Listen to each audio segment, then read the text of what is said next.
Content warning. This podcast contains bones, blood, smut, and swear words.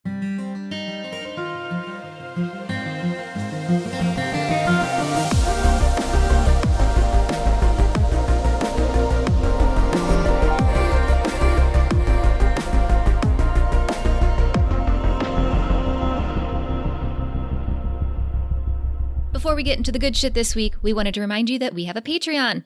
That means that just for $1 or $2 an episode, you get extended games, brand new content, access to our notes and murder boards, and much more.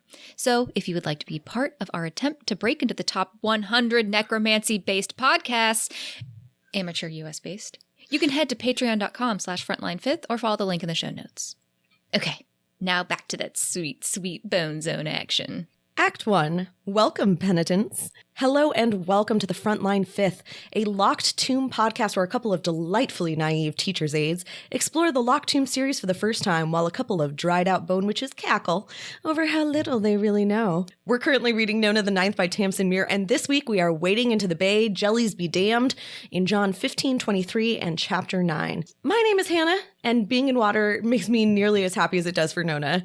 I'm joined today by my dear friend Marie. Marie, is there anything or anywhere that makes you feel that kind of automatically safe and good, the way seawater does for Nona? I had an answer and then I was like, no, that's not actually, like, I like being there. It doesn't make me feel like safe and good. I still gotta know what it is. Oh, just like being like bed with a fluffy duvet. But there is actually one thing, and it's pretty funny because it's in my office.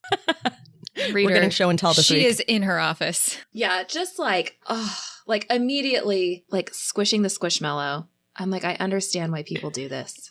This is your thing?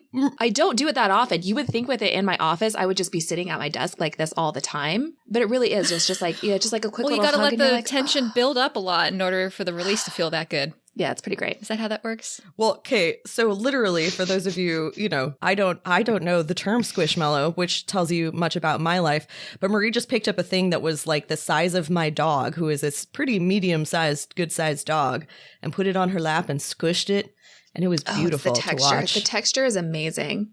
Also with us today are the sweet little fools, Brooke and John. Hey. So, Brooke, John, where do you go or what do you do to release tension the way we just watched Marie do? What makes everything okay? Oh, yeah, I go full burrito mode. Are you a type burritoer or is like, tell me more. No. Loose burrito. So basically just like wrapped up in a blanket, not actually burritoed. I actually describe it more as enchilada style than burrito. I don't fully want to be contained. I'm claustrophobic, but I do want a warm blanket of sauce on me. John's looking at me like I'm insane. Like, I feel this. John, what is it for you? I think right now it's mostly been when I'm like sleeping in my bed and both my dogs are laying like on or near me. Aww. Because it means that like they're not guard dogging and they're very relaxed, and that's been very nice. And then the second thing is that somebody gave my wife years ago a Snuggie, but what I have found is that her size Snuggie is perfect for me to wear like a cloak, because I can just get my arms through the sleeves and I wear it like, like an actual cloak hanging off the back. That's and fun. Now I realize why people love cloaks, because walking around my house with like something sweeping behind me is just so satisfying, even though I keep knocking things off various surfaces. It's still You're just sweeping awesome. the ground too. It's double duty. Oh my God. I have a cape. I love it's this great. so much. And I'm toasty. It's nice. But Hannah, for you, it's water or no? Yes, very much so. For me, I mean, so being warm is something that really makes me feel better. And yes, so that's the thing. Like, can I get a hot tub? Any source of water, but particularly hot water. So like a hot tub is like game changer. My entire life is okay again. But I feel that way when I get in like a lake or a pond or the ocean. Less so when I get in a pool. Oh my God. But it is like the best feeling in the world. Before we wade any further in among the jellyfish, is there anything you want to say up front about these chapters? Oh my God. I cannot handle losing Cam and Pal again. What a terrible way to end these chapters. Purest toast, that like whole devotion, the toast to devotion's casualties, chills, man. Absolute literal chills. Okay, this is hilarious because this is like an ongoing conversation between Marie and I about Cam and Pal. And it seems like you are Team Marie and I have a totally different take on this.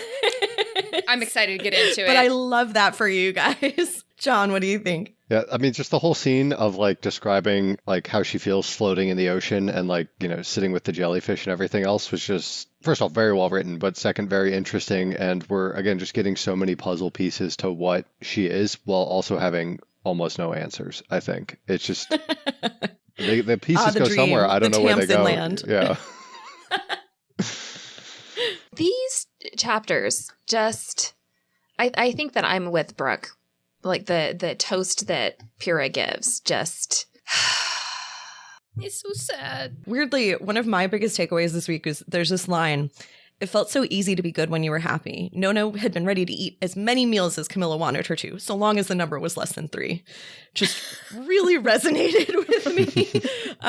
Because I think it's something that I've been feeling lately is like my threshold right now is just a lot lower for like before I blow up or I get frustrated or whatever. And it's just so much easier to be good when you're not in pain, when you're not unhappy, when you're not, so like I had a day this week where I reached out to all the friends that I've been ignoring and set up phone dates with them that I've been putting off for 6 months because it was like the first day where I felt good. And it was like, I was like, it's so easy to communicate when you don't feel like a complete piece of shit. So, It's radical. I really liked this, but I also really liked the addendum here, which felt both accurate to humanity and to child's, hoodness, where you're like, I could do as many as you wanted, as long as it's less than the amount that I can not handle going beyond. I think, in corporate speak, we call that a SMART goal. Okay. it is. Okay. It is a SMART goal, achievable. First thing, the A in SMART goal is achievable. And the M is measurable. Oh my God. And R Sorry, is is this all realistic. real, or are you just making this shit Is up? R realistic? It's actually an acronym? It's an acronym. Use SMART goals and you'll make better goals.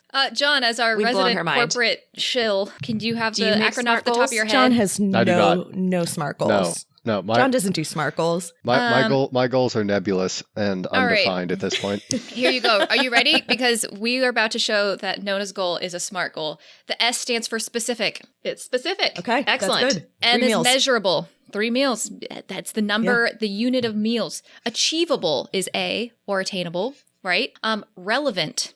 Oh. I do think that Okay. eating is relevant to life, so that's fair. And time bound. Yeah, and She's missing the time bound. She's got a Yep, SMART it's goal. not Okay. time bound. she's got a SMART goal. You know what? A SMART goal is pretty good, honestly. I don't Well, think it I've might ever be had a time SMART bound goal. because it's within the day. Okay. Yes, if it's today. God, That's true. that felt like an HR town hall, and it made me want to kill myself. All right, moving on. Okay, we'll move on. We'll move on. Let's get right on to meme watch then. So there were a couple of things that felt more like mimetic this week than usual. Part of this is that the way that John is talking in the dream, it has a lot of on the first day, on the second day, by the third day, and it really feels like the Genesis structure. Yep. So I thought that was interesting. The other thing I thought was really fascinating. So Palamides says to tell Cam it's a water cure, and water cure can also either mean hydrotherapy, but when I Googled it, the first thing that came up was actually a torture method. I'm sorry, Called what? the water cure. So I have that linked in here. I think it's literally just making people drink water until they Die. Invented by the USA. USA. Oh God. I really think that Disgusting. water cure just has to be like the same thing of like you send people to the seaside to get better. On the other hand, though, the way Palamides says it is like clearly half joking. Like, Yes. tell Cam it's a water cure.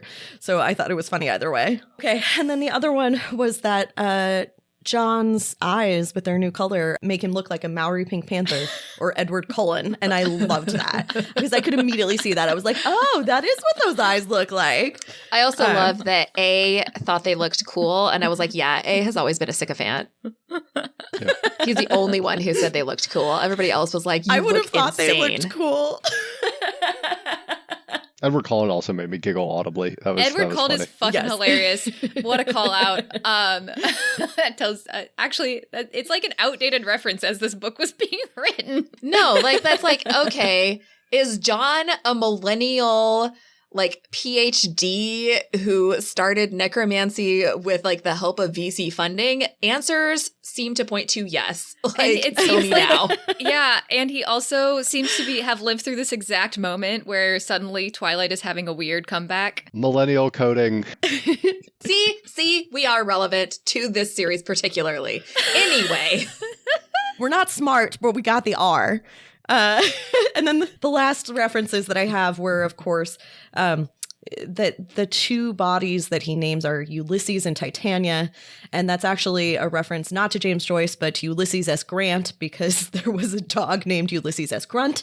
And Titania is, Fucking of course, amazing. the queen of the fairies. His Nana was great. Nailed it. No. Really the thing nailed with it. the Midsummer's Night Dream, I've got an addendum. He says, better say it's from Midsummer's Night's Dream. I looked up, what else could it possibly be? There's a Magic the Gathering character.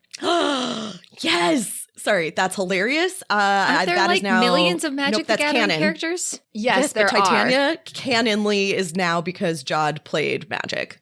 I think that's what it is. That's because he just says canon. better say it's from the play, Uh-huh. knowing I'm that here like for it. whatever it Beautiful. actually referenced for him was more embarrassing. We are covering up the dorkiness of Magic the Gathering. Yeah. That's so funny. I was more of a Yu-Gi-Oh girl than a Magic girl, Wait. but Or Pokemon. would. But wait, I have a what is the cultural overlap of people who are into Shakespeare and people who are into Magic the Gathering? Do we know anyone? Incredibly tight Venn diagram. Are you kidding Is me? it? No, not in my world.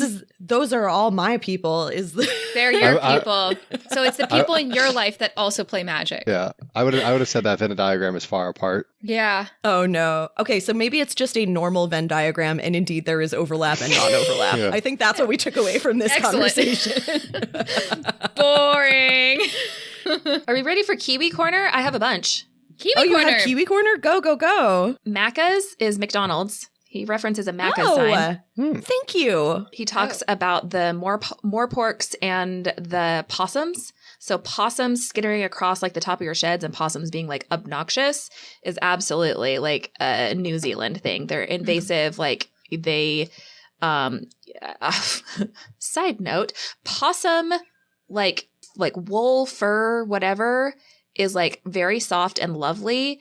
And you can get it, like they send it from New Zealand because they're invasive species and we're trying to get rid of possums. And you can like make very soft, lovely How funny. fiber, like wool, like what I'm trying to say, yarn out of possum.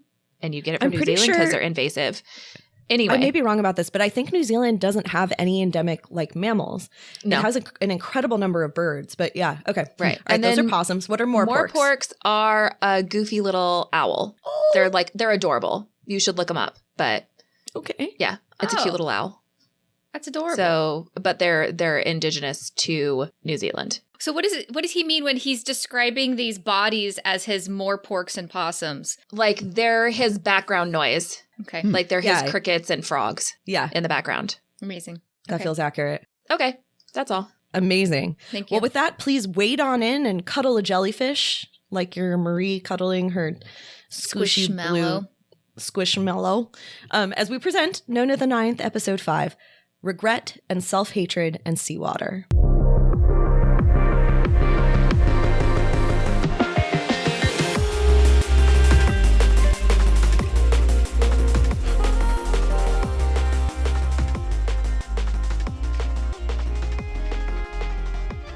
Act 2. By the third day, everyone believed. This section of Frontline 5th is safe for anyone who hasn't read past Chapter 9 in Nona the Ninth. Let's recap. John 15:23. The bodies won't rot. Everyone believes. Ulysses and Titania move. Well, it takes very little time for all the folks that are hanging out at the facility with John to realize that something enormous has happened. As you'll remember, even with the power to those cryo chambers cut, the corpses refuse to rot. Only the ones that he loved. Only the ones he loved, yes, also, which is interesting. Also, kind of like more immediately obvious, I think, is that John's eyes shift from light brown to liquid gold, right? You could be like, maybe they're rotting slowly, but it's a very different thing when it's like, your eyes are now Edward Cullen's. So Weren't your eyes brown? my worst thing is that, like, if you asked me to tell you what someone I'm close to, what their eyes look like, I would not be able to tell you the color. I really wouldn't. I don't either. Like, Actually, I know Marie's I are green. Sometimes. Marie's pretty eyes. Thank you. John's eyes are also like basically going a color that doesn't exist. So it's also not even just weren't your eyes different. It's like, are you still human? But everybody's still hanging out there. C has actually gone freelance, which we can read as unemployed. But she's managed to buy them a month to make sure that disposal and records are handled properly. And that gives them time to run some experiments and try and understand what's going on. Everyone's pitching in, testing the corpses, doing things like leaving them outside, putting them in the boiler room, rolling them into a pond, just running experiments to see what will cause them to start decaying. And the answer is nothing. They are incorruptible. My favorite thing about this was the moment that I could send you a relevant, like we're now catching up to the point where there's less stuff that's going to spoil things. But Lizzie from, guest. Oh, we love Lizzie. We love Lizzie. Lizzie from our fan theories episode dressed up as we think it's Cassiopeia, as C for Halloween. Like did this thing of like when your boss starts like rolling, like making corpses move from across the room and she's like dry heaving. Just like would like to point out that C is like a lawyer, is like a British lawyer with a quite conservative background. Like, and so it was not really in her job remit to be rolling corpses into ponds. Go ahead, Brooke. In this chapter, now we see that like the reason that they've done like the C and then the dash or whatever, like they aren't not providing the full name, is because John has literally fucking renamed them. Yes. I thought that was amazing about like the Ulysses and Titania thing is like, I think I knew that was what was going on before, but I think the Ulysses and Titania of like, I'm naming them this and then that stays on past resurrection. Like we don't know what their original names were. And that's named like everybody. so fucking creepy. I hate it. No, I thought this was a really good point because initially reading these, like the first couple of John chapters, I feel like I just assumed that he didn't want to like give away what their names were or something, that we were supposed to be like, is it the lictors or not? Of course it is. Yeah. But you're absolutely right that the indication here is that Cassiopeia's name was not Cassiopeia. Mm-mm. It's interesting because it actually could have been Cassie. Right? It could have been something close or different or, Cassandra. Yeah, he's basically building a world of like, I mean, what we're leading to think here is like there's like this world of puppetdom, which like, I mean, we'll fucking get into it, I guess, John, you and I and what's going on. But like, yeah, there's this idea here that like nobody is really themselves. I mean, we got this in Harrow the Ninth where it was like, man, Augustine, the man you were before the resurrection, would have like been really disappointed in what you're doing now or something like that. And it's just like he doesn't know that. He doesn't even know his own fucking name. Like, this is horrifying. Thank you for confirming that for me. Yeah, this is God playing dolls. So it's let's funny get that into that. God didn't find all of his like apostles basically that already had weird Greek or Latin or like biblical names. It does explain a lot. Yeah. He got to choose names, and what he chose was like the most fantasy core or like Roman or Greek. He's like deliberately trying to create John. this style, which actually, by the way, makes it all the funnier that Alfred is Alfred, because to me, the only possible thing that can be related to is the butler. Batman. Yeah. I think he had to have named Alfred Batman's Alfred, which is fucking peak. Okay. Honestly, in the facility, it's like even beyond them not decaying, because John can sense the bodies wherever they are, even if other people stash them. And he started kind of like interacting with them more, treating them more like people, touching their hands, knocking before he enters their rooms, caring about what they would have thought. He says he can hear their bodies as like background noise, like those more porks and possums that he can hear in real life. And one day he brings M and A into a room and introduces them to two of the bodies that he's like become particularly close to. Ulysses, for his Nana's dog, and Titania, for Shakespeare's Queen of the Fairies. And when he introduces them, he moves Ulysses and Titania's hands into fists without touching them from across the room. M throws up. Appropriate response. Yeah, I think so. Man, I would have been like, meanwhile. This whole thing is bullshit. Like, we don't know how much of this is actually true versus like myth making and everything else, because this just, again, it's just God's telling his origin story. Yeah, we're getting like the origin story of like True. He just discovered he has powers, and that's like, I don't know, that's not normally how it happens. It's like you not, don't just like get like trickle fed powers over it. Like, I don't know. That's I agree, John. weird. There's something it's that weird. we're totally Normally missing. how it happens, John? I don't know. Normally? Because people become gods every day? Because people inherit necromancy every day? The yellow sun. I mean, well, actually, I guess when you get bit by a spider, it does come on kind of slowly too, doesn't it? Or no? radioactive Spider-Man, usually they just get powers and then with their friends Tobey they test Maguire out wakes the up with a limits. six-pack and perfect vision. Yeah. What weird casting in retrospect. I never, to this day, it boggles Millennial my mind. coded. Why? Why him? I thought I he was love actually a that great Spider-Man, Spider-Man. Yeah, I thought honestly. he was a great Spider-Man. He was good. He was People like definitely Andrew good. Garfield. Oh, I loved Andrew Garfield as it too. But I absolutely adore the new Tobey kid is Maguire. my favorite. Oh, there's a new, Tom Holland. Yeah. I he's love him. He's fucking the best. wonderful. I agree. Well, meanwhile, in the waking world, Act 3, a soppy tale about some children who went to the beach and weren't eaten by anything. That's my favorite part of the chapter.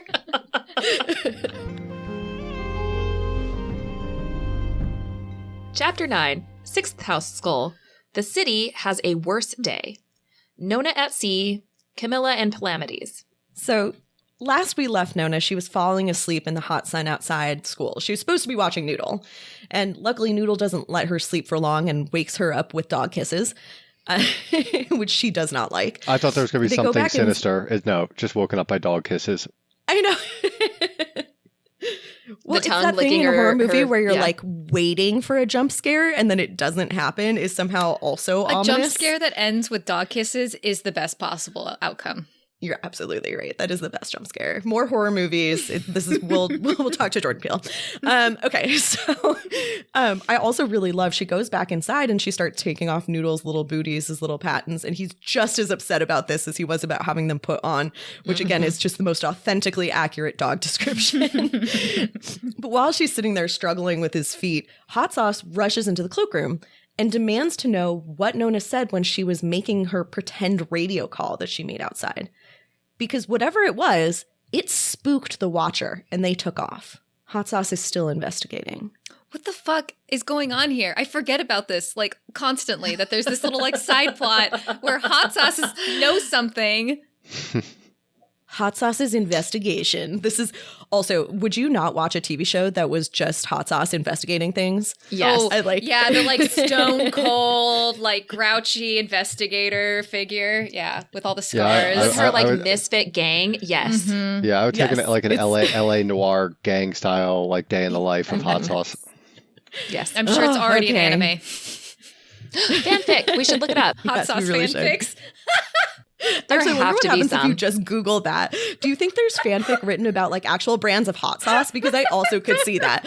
Like Tabasco and Cholula, like Romeo and Juliet love story or something. It's got, there's like, It's the wild concept. Okay. okay. Did you find anything, Marie? I love Marie using her work computer to We look can't up hot put sauce this in fanfic. here, but it says Reddit. This is from the AO3 on like the AO3 thread on Reddit that says one fic that you've read that made you actually feel sick. And just in the search results, it says, I still cringed at points like when one character used a Diablo hot sauce pack at his lube. Oh God. Sorry. Bad idea, kids. Don't do that at home. Okay. You could probably Anyway. use it as lube for non-sexual things, you know, like bike chain lube. I don't know. It could work. We So, fulfilled our smut as quota the- for the day. As the hour of science winds down, gunfire breaks out too close to the school for comfort. And so they basically scrap the rest of the curriculum for the day and just read stories. And eventually a number of parents come to pick up their kids, saying they won't be back in the afternoon. When Cam comes to pick up Nona, they head out and they stop by a bakery and buy sausage rolls, which is really at odds with the mush they had that morning. It turns out that actually either Camilla and or Palamides has stolen Pyrrha's entire stash of cigarettes to get food money. But as a result, Nona's forced to eat a whole sausage roll and do swords. And all in all, she's feeling very bitter about life. She really just wishes that she could go swimming in the salt water like she used to. It was something that always made her feel so much better. But these days she can't go swimming because the last time they tried that, Camilla got sick and Nona got shot. I wasn't mentally prepared for that. Me by the neither. Way. That just got dropped out of the sky on us. I was like, oh, why? Why can't they go swimming? Oh, Nona got shot? Wait, we just glazed over that? That we never mentioned that before. Don't worry. We'll get into it. Luckily, they go The straight structure into of it, I know that actually is appreciated. The structure of that sentence is also really funny. They're like, Cam got sick, and much less importantly, Nona got shot. Yep.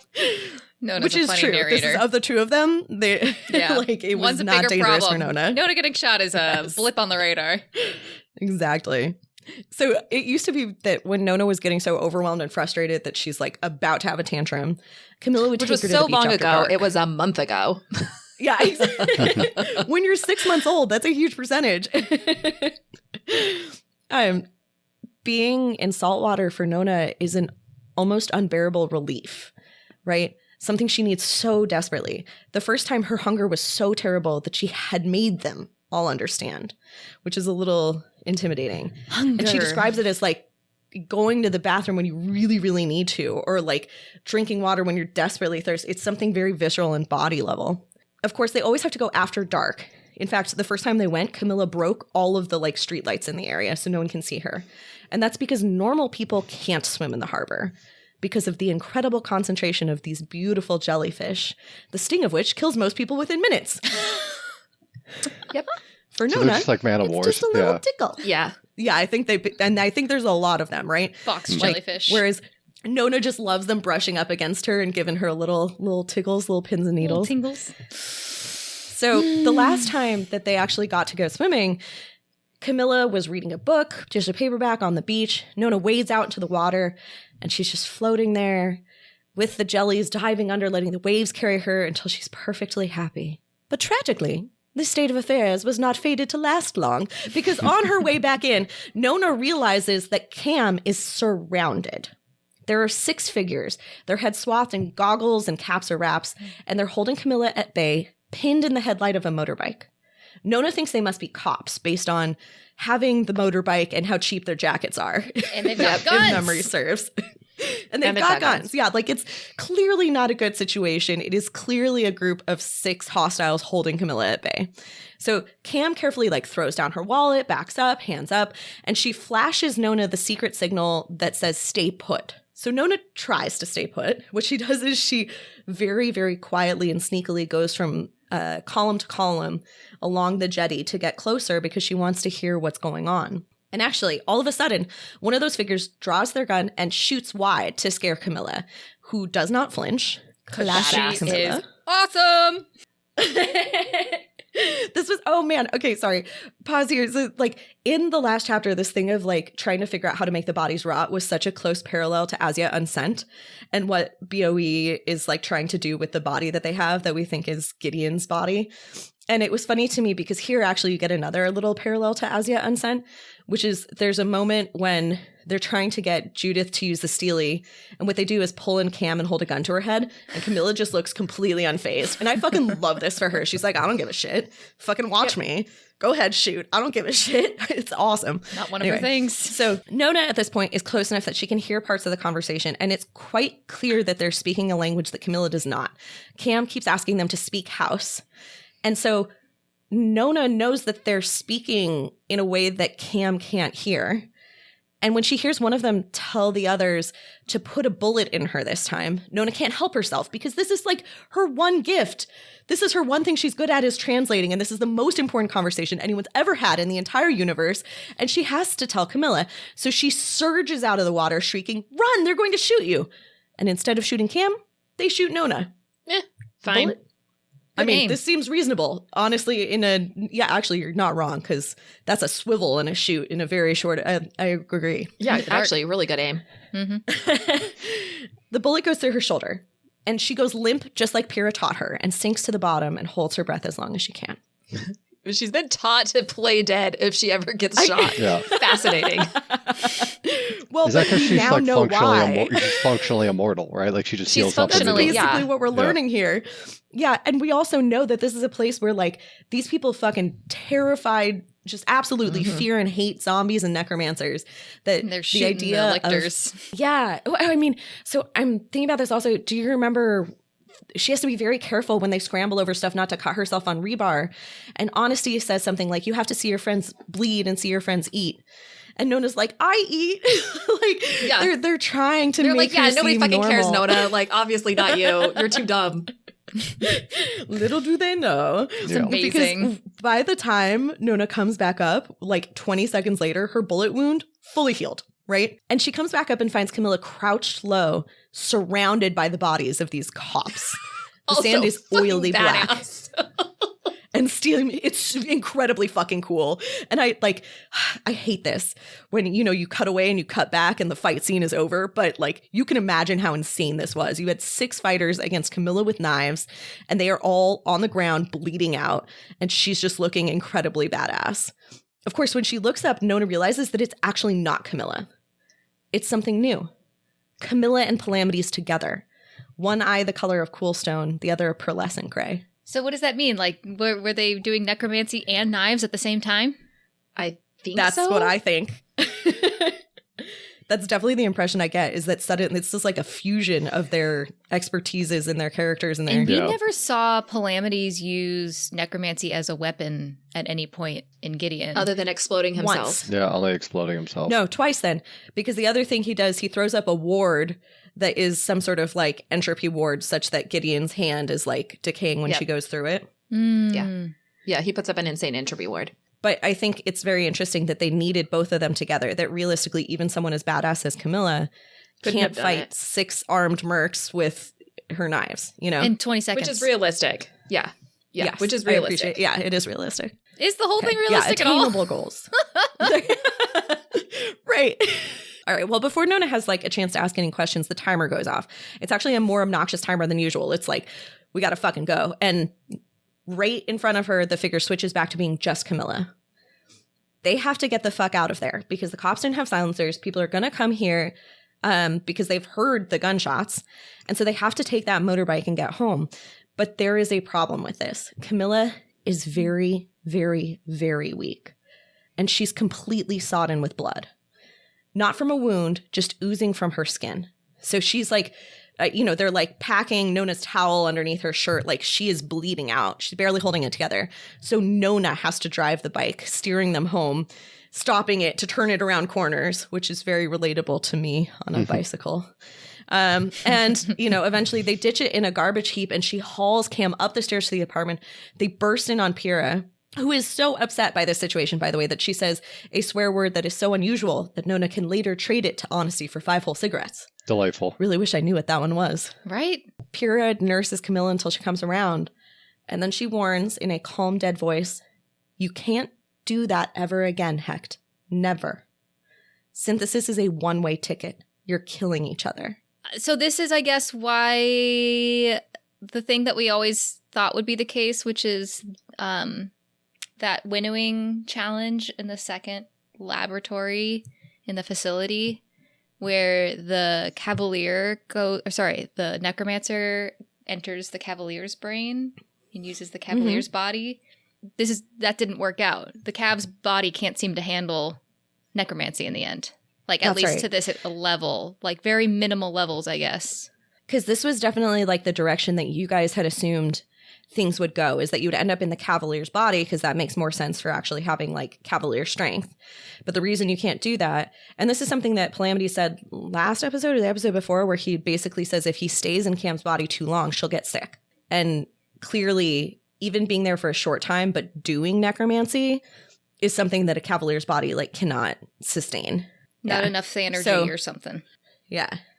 And Pyrrha is trying to tell her that you're killing each other.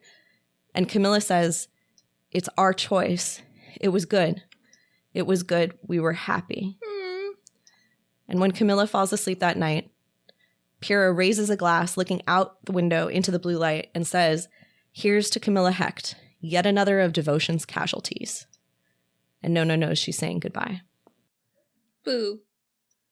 This, I think, I was firmly on the like Cam and Pal are great, like perfect train, and this thing is just I've now. You thought they had hacked their way into a good pairing Yeah, situation? I think I'm moving. It sounds like more towards where Marie thinks these things are going. I don't know. Yeah, this was sad. I don't know. It's complicated, right? I think this is an interesting thing. Another of devotion's casualties makes total sense to me as this like devastating thing where there are people willing to give themselves up for someone else. And that is a tragedy.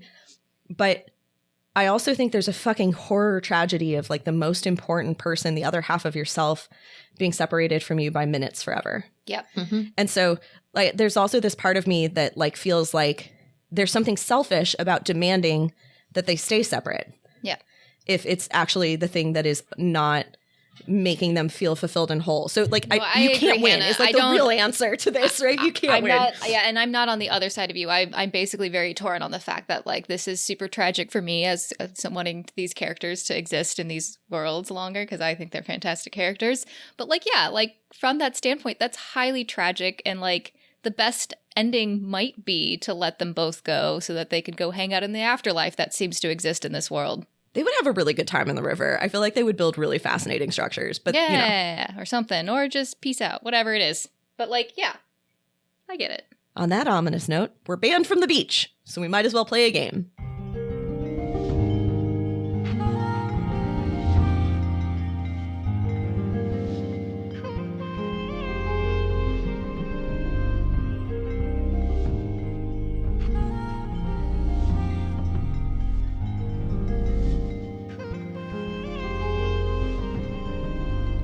But first, I'm going to open the door because my cat really wants to come inside.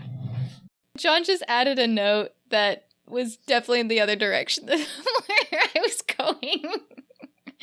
I'm just looking at the notes ahead. Okay. I don't know if this will make it into the episode, but I will also then contradict myself because I do think that as much as I want Cam and Pal to be equal partners, they are not. Like, and part of that is revealed by Camilla telling Pyrrha don't show Pal, don't tell him how weak I was. Yeah, don't tell him I was weak. And that fucking is heartbreaking. This idea that because that is Camilla giving herself up for Palamides, and that's much, much more difficult to bear. Oh, these two. They fucking kill me. Cool. Back to our game. Here we go. Interstitial. Fuck, it was a weird time. So Marie is going to hate this because she hated it last time we played it. Awful. But it seemed only reasonable that this week, in light of the dramatic biological anomalies that we're seeing in the facility, that we return to a game our newbies have never played. We played Dolls. So we last played this in our season 1 interstitial with special guests Sonia and Josh in our original As Yet Unsent episode. So 3 of us here on the call today are scientists, and 1 is a Roman Empire fanatic. I don't know how that last part helps, but I wanted to include you, John. You're welcome. I appreciate it. Here's my question. I want to know if we're in the facility on Earth watching these corpses not rot, watching John, the other John's eyes turn gold, watching him squeeze a body's hand into a fist from across the room. What experiments are we designing to test the limits of this whole situation? Well, I always think it's important to start with units of measurement, and I think that what we need to do to establish whether or not John has successfully done something really fucking creepy is measure the liters of Mercy Morin's vomit.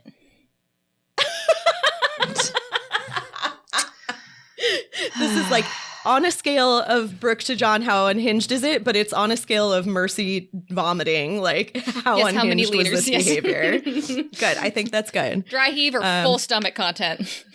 That's an important metric.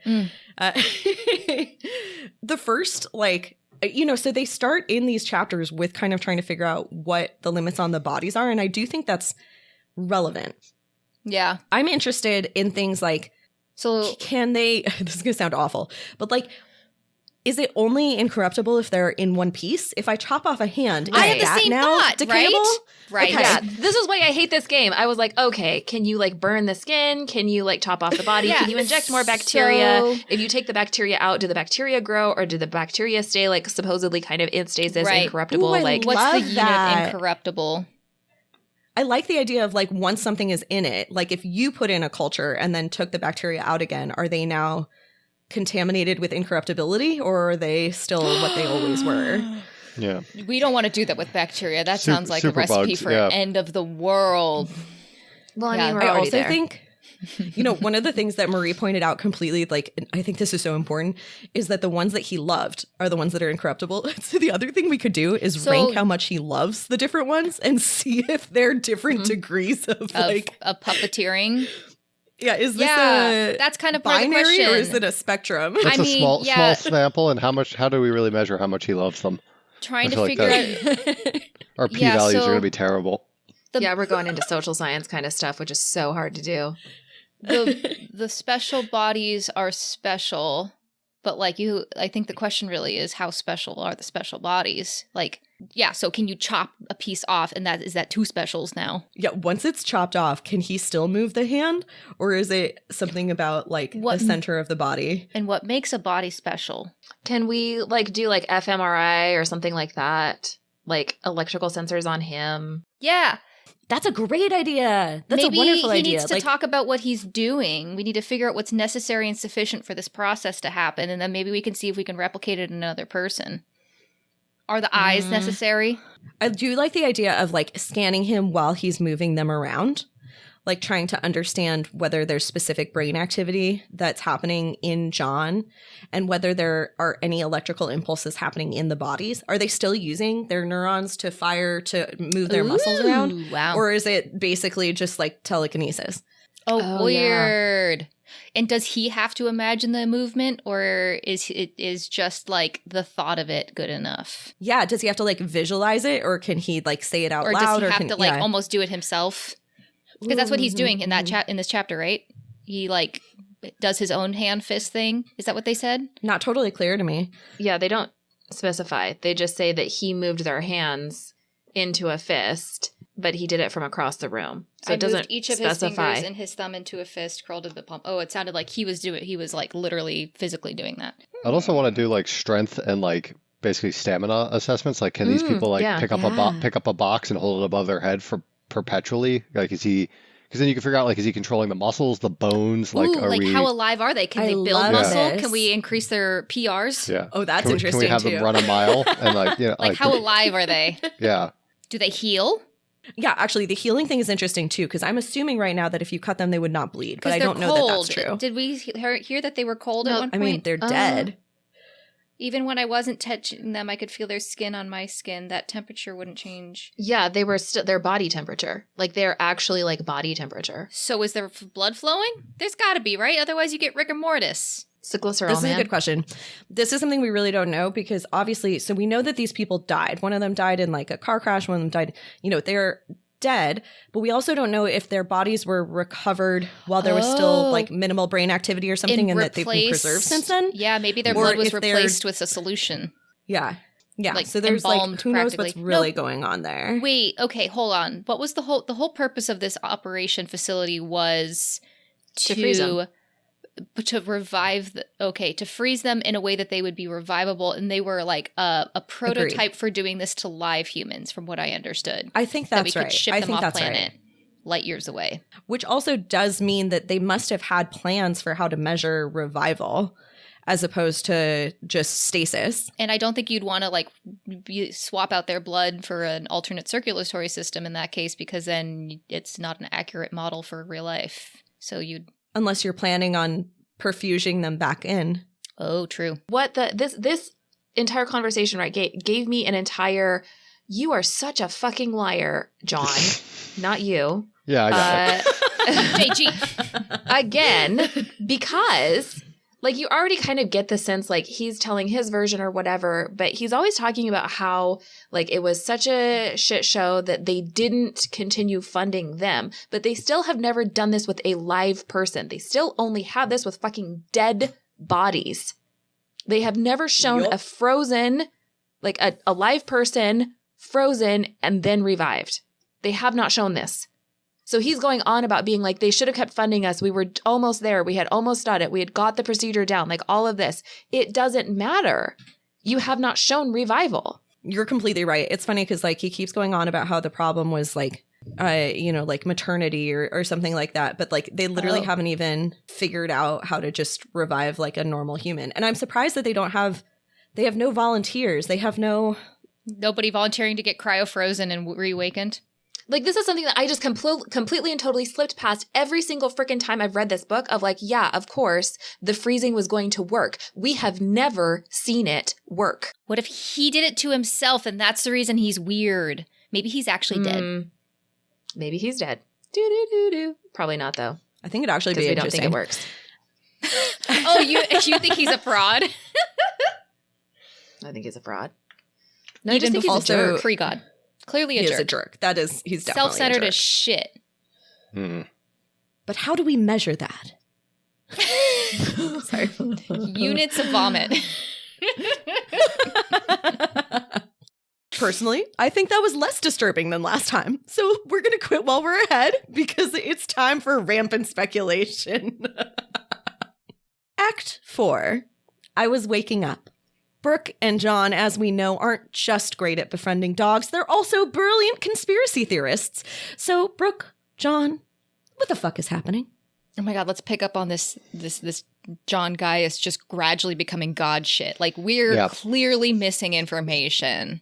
Yeah, it seems like it's very gentle power up over time. Yeah, it starts with the versus, eyes. like, a switch getting we get flipped. like now the little hand motion. Oh no, it starts with the incorruptible bodies, right? Step 1 Yep. in his story, bodies don't melt.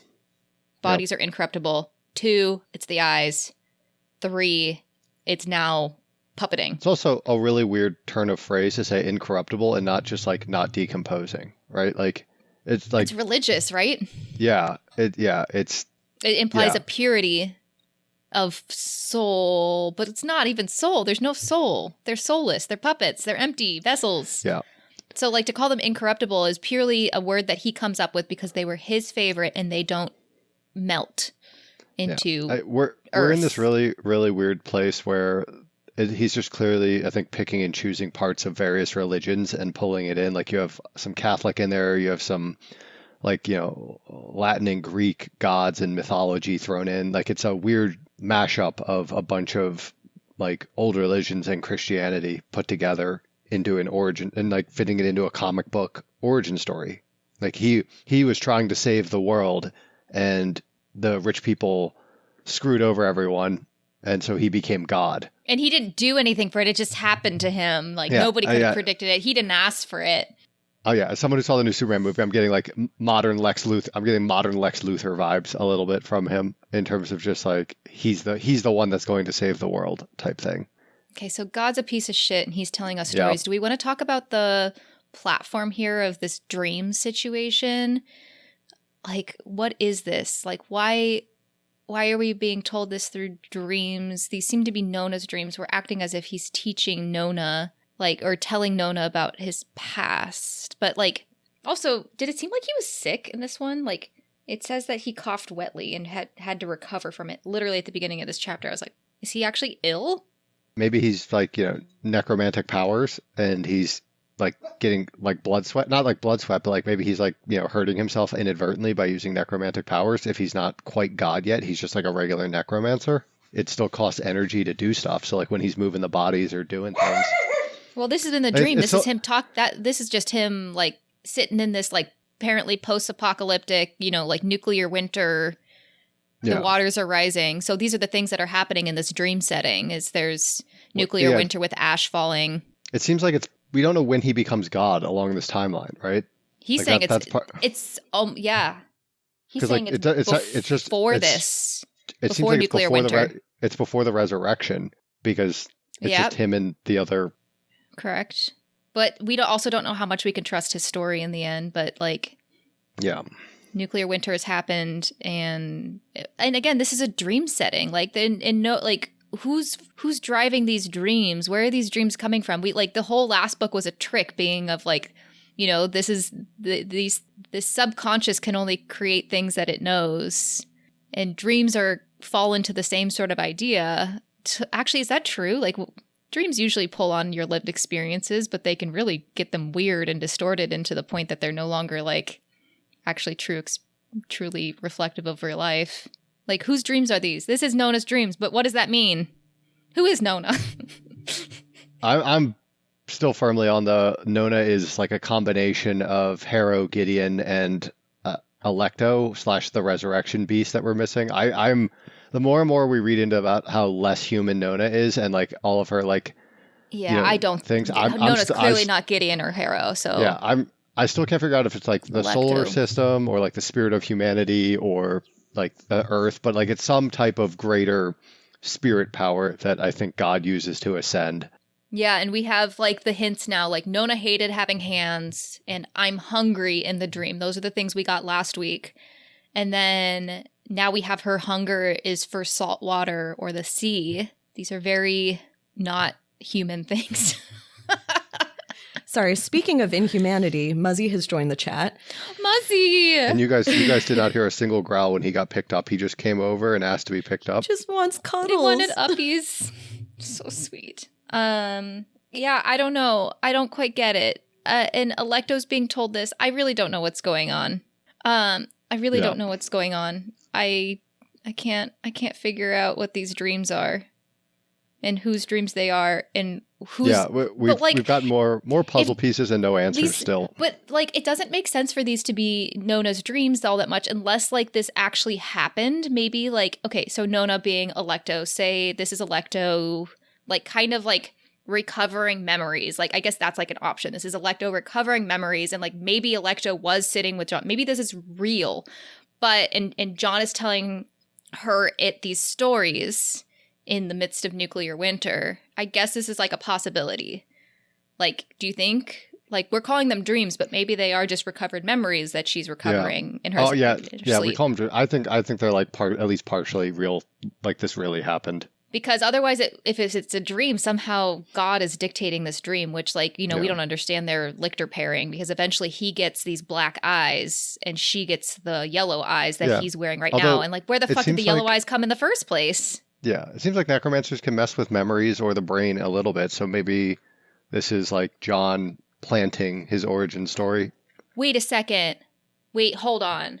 Okay, the eye situation. The eye situation's fucked up, right? Like, it doesn't make sense. Yeah, because Lichter. Because he got yellow eyes. Where did the yellow eyes come from, though? Like, it wasn't a simple swap of him having yellow eyes. Like, because oh man, yeah, and like Mercy Moore and blah, blah, blah. All these people are talking about like lipochrome being genetic, but he didn't have yellow eyes. He got yellow eyes. Where the fuck did the yellow eyes come from? So this is like not part of Lichter process, unless it is, and maybe he's two Lichters. Two Lichters? Two Lichters! Russian nesting dolls of Lichterdom. Two eye swaps. He's changed now because he'll have 3 total eye colors. He went from brown to yellow to black. I mean, his eyes were always a little bit golden. They just weren't so crazy golden. Did he accidentally Lichter death or like something else? Or is that how he becomes a necromancer in the first place? Is like an accidental black eyes Lichter? Are bad news bears too, right? Like, I don't see how those black eyes are anything but a bad omen. And if we're saying Electo is like the RB of the missing RB, like I don't know that resurrection beasts are, like, inherently bad. I guess they're vengeful souls. I don't know. Are RBs bad? You could make that argument for Jod. Jod is also a vengeful soul. Yeah. But he's also a fucker. Yeah. But still, like, the black eyes. Like, okay, like, remember, the other black eyes we saw were what consumed Column Ashed, and that was real fucking bad. That was like his eyes turn into teeth eyes with tongues. They, like, I know, but the eyes were the same. Eyes of Jod. The eyeballs were the same-ish. You're right. He's got like the little white ring or whatever. Jod's eyes are like black oil slick with the white ring. There's So he lictored a whale. Yes. Done. No further questions. Well, I guess we'll see if any of that happens next time when John and Brooke try to keep Camilla home in Nona the 9th, chapter 10, and John 5:18. And if you, dear listener, are like Brooke and me reading along for the first time, make sure you find our reading calendar on our website, frontline5th.podbean.com, or follow us on Instagram or TikTok. And to support us, you can buy merch or join our Patreon, all of which are linked in the show notes. If you like this podcast, please share it with your friends and give us a 5-star rating anywhere you can. And if you didn't like it, feel free to lie. Now head off to sleep, my baby necros. Mama and Daddy have some deep spoilers to discuss. Get in, losers. We're going speculating. Act 5. Yet another of devotion's casualties. Warning. This portion of the podcast is 98% spoilers and like 2% snickering. Seriously, we will spoil anything and everything in the series up through Nona the 9th. If that's not what you want, turn back now.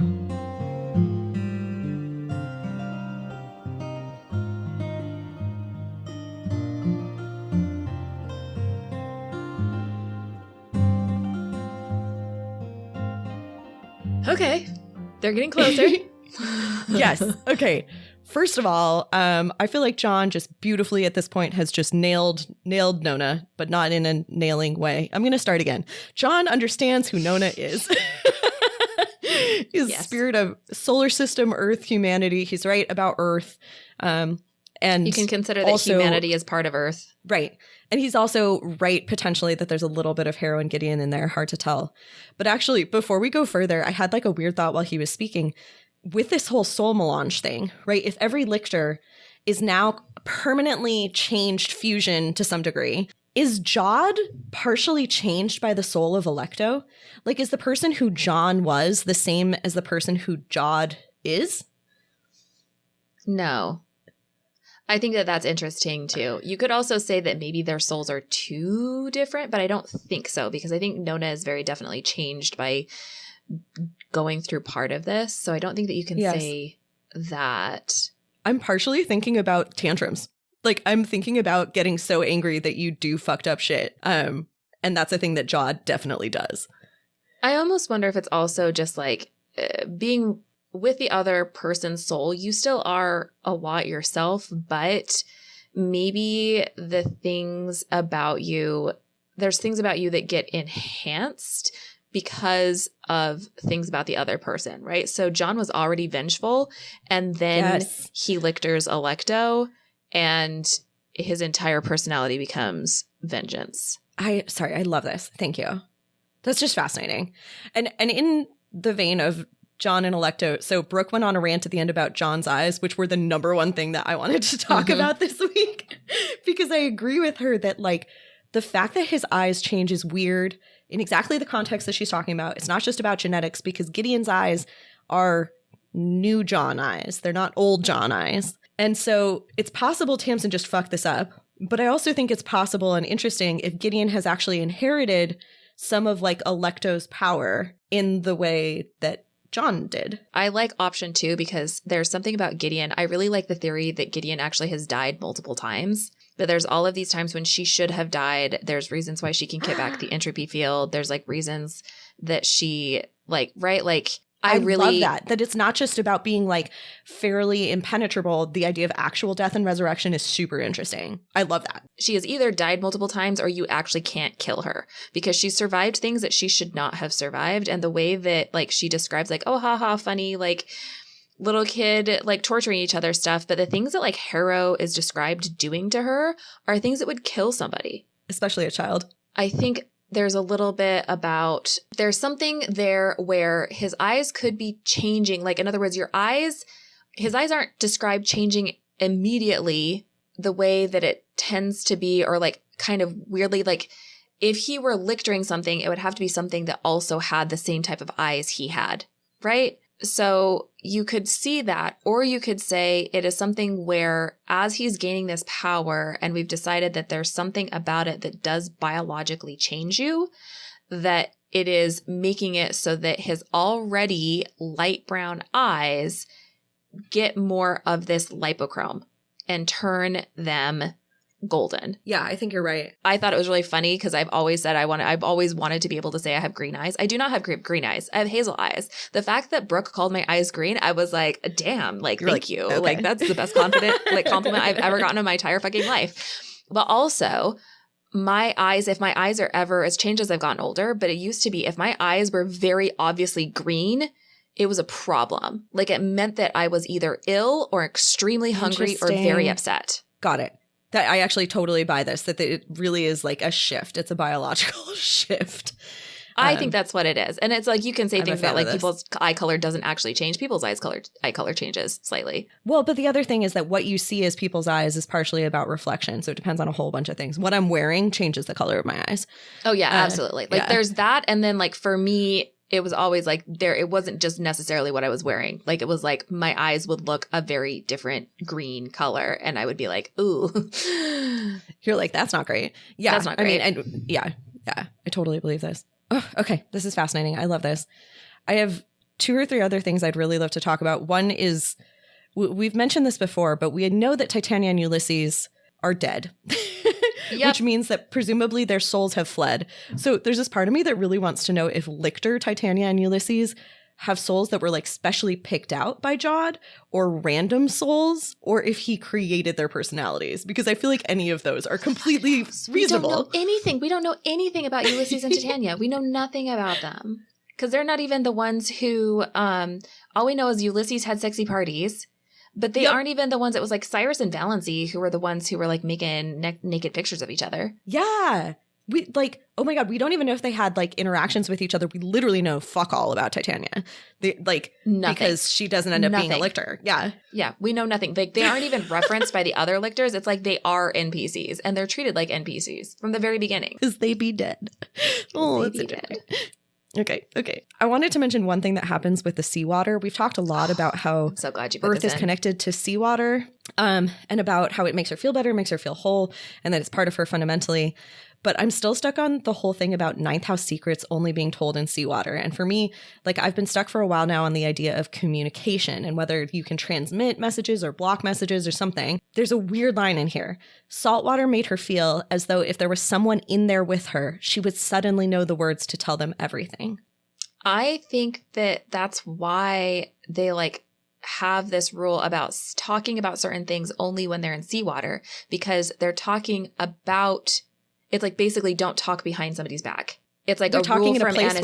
where like Alecto can sort of feel or hear or appreciate what they're saying, that she's part of the conversation because she is in all saltwater everywhere. Yeah. I love that. Last thing, and I kind of can't believe that our newbies skipped over this because it seems so fucking unhinged to me. So at the very end of this chapter, Pyrrha raises a glass, does a toast to another of Devotion's casualties, which is a fucking devastating toast. And then she actually says to the light, to Varun, quite gently, "No, I don't blame you, man. He was always looking for things to throw himself on." And she's obviously talking about Gideon there, always looking for things to throw himself on. But she's clearly fucking having a conversation with Varun. Like, well, conversation is the wrong word. I have lots of conversations with things that cannot answer me back, and I don't know if they can hear me. Yeah. No, but it's like it's directed to Varun as though Varun were an entity. And I think this can only be explained by the fact that Pyrrha understands so deeply and sympathizes with what the RBs are because of Alecto. Yes. It's just she's like one of the only ones who, you know, Mercy and Augustine are like, we all fucking hated that creature. And Pyrrha's like, I liked her. You know, that like Pyrrha had a relationship with Alecto.